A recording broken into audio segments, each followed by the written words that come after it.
یہ بنی اسرائیل کا ایک حرامی شخص تھا جس کا نام سامری تھا، جو طبعی طور پر نہایت گمراہ کن آدمی تھا۔ اس کی ماں نے برادری میں رسوائی و بدنامی کے ڈر سے اس کو پیدا ہوتے ہی پہاڑ کے غار میں چھوڑ دیا تھا، اور حضرت جبریل علیہ السلام نے اس کو اپنی انگلی سے دودھ پلا پلا کر پالا تھا۔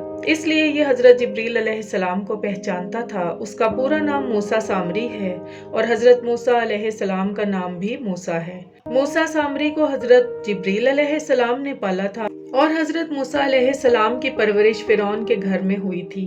مگر خدا کی شان کے فرعون کے گھر پرورش پانے والے حضرت موسیٰ علیہ السلام تو خدا کے رسول ہوئے، اور حضرت جبریل علیہ السلام کا پالا ہوا موسیٰ سامری کافر ہوا، اور بنی اسرائیل کو خوب گمراہ کر کے اس نے بچڑے کی پوجا کروائی۔ واقعہ کچھ یوں ہے کہ فرعون کی ہلاکت کے بعد بنی اسرائیل اس کے پنجے سے آزاد ہو کر ایمان لائے، اور حضرت موسیٰ علیہ السلام کو خداوند کریم کا یہ حکم ہوا کہ وہ 40 راتوں کا کوہ طور پر اعتکاف کریں، اور اس کے بعد انہیں کتاب تورات دی جائے گی۔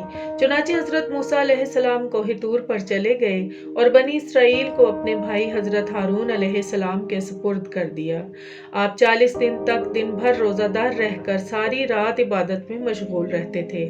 جن دنوں حضرت موسیٰ علیہ السلام کوہ طور پر تھے، سامری نے آپ کی غیر موجودگی کو نہایت غنیمت جانا، اور یہ فتنہ برپا کر دیا کہ اس نے بنی اسرائیل کے سونے چاندی کے زیورات کو مانگ کر پگھلایا اور اس سے ایک بچڑا بنایا، اور حضرت جبریل علیہ السلام کے گھوڑے کے قدموں کی خاک جو اس کے پاس محفوظ تھی، اس نے وہ خاک بچڑے کے منہ میں ڈال دی تو وہ بچڑا بولنے لگا۔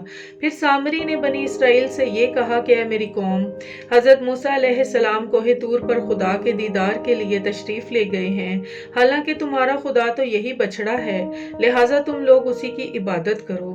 سامری کی اس تقریر سے بنی اسرائیل گمراہ ہو گئے، اور 12,000 آدمیوں کے سوا ساری قوم نے چاندی سونے کے بچڑے کو بولتا دیکھ کر اس کو خدا مان لیا، اور اس کے آگے سر بسجود ہو کر اس بچڑے کو پوجنے لگے۔ چنانچہ خداوند قدوس کا ارشاد ہے، سورہ الاعراف رکوع 18 پارہ 9۔ اور موسیٰ کے بعد ان کی قوم نے اپنے زیوروں سے ایک بچڑا بنا لیا جو بے جان کا دھڑ تھا اور گائے کی طرح بولتا تھا۔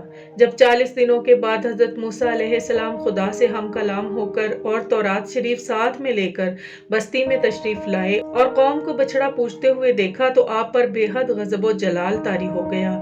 آپ نے جوش غضب میں تورات شریف کو زمین پر ڈال دیا، اور اپنے بھائی حضرت ہارون علیہ السلام کی داڑھی اور سر کے بال پکڑ کر گھسیٹا اور مارا، اور فرمانے لگے، کیوں تم نے ان لوگوں کو اس کام سے نہیں روکا؟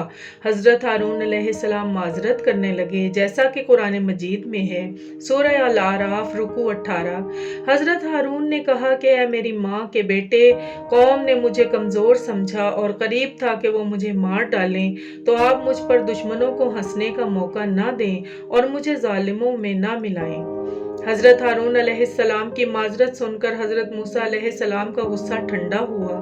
اس کے بعد آپ نے اپنے بھائی حضرت ہارون علیہ السلام کے لیے رحمت و مغفرت کی دعا فرمائی۔ پھر آپ نے اس بچڑے کو توڑ پھوڑ کر اور جلا کر ریزہ ریزہ کر کے دریا میں بہا دیا۔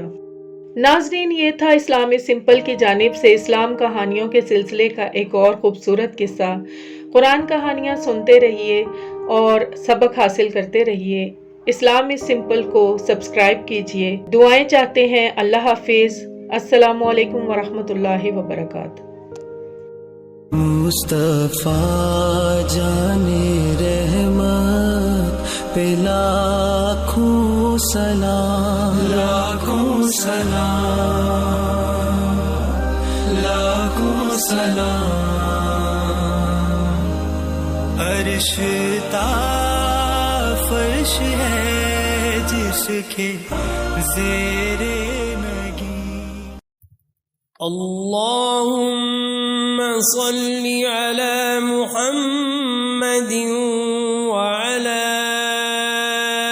آل محمد کما صلیت علی ابراہیم كما صليت على إبراهيم وعلى آل إبراهيم إنك حميد مجيد۔ اللهم بارك على محمد وعلى آل محمد كما باركت على